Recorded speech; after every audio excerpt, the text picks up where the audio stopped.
জ্বালানি খাতের অলিগার্কদের চিহ্নিত করতে চাইলে নবায়নযোগ্য জ্বালানি প্রসার হতে পারে কার্যকর কৌশল, এমন মন্তব্য করেছেন প্রধানমন্ত্রীর অর্থ ও পরিকল্পনা বিষয়ক উপদেষ্টা ডক্টর রাশেদ আল মাহমুদ তিতুমির। দুপুরে রাজধানীর পল্টনে ইকোনমিক রিপোর্টার্স ফোরাম অডিটোরিয়াম আয়োজিত এক সেমিনারে কথা বলেন তিনি। উপদেষ্টা বলেন, জ্বালানি সংকটের স্থায়ী সমাধানে সৌর বিদ্যুতের ব্যবহারকে সামাজিক আন্দোলনে পরিণত করতে হবে।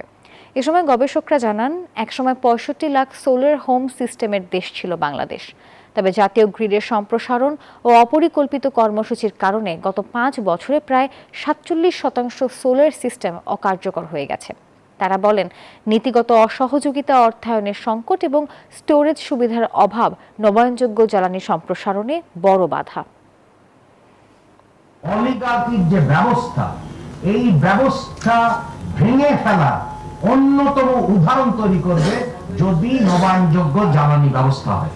কারণ এটা তো আমরা পলিটিক্যাল ইকোনমি জানি যে এনার্জি সিস্টেমের পলিটিক্যাল ইকোনমি, যে কিভাবে পৃষ্ঠপোষকতার সংস্কৃতির মাধ্যমে পৃষ্ঠপোষকতা বন্টন করে মানুষকে এক ধরনের দ্বন্দ্বে রেখে হাতির পুলে নিয়ন বাতি জ্বালিয়ে কি ধরনের বক্তব্য বয়ান তৈরি করা হয়েছিল।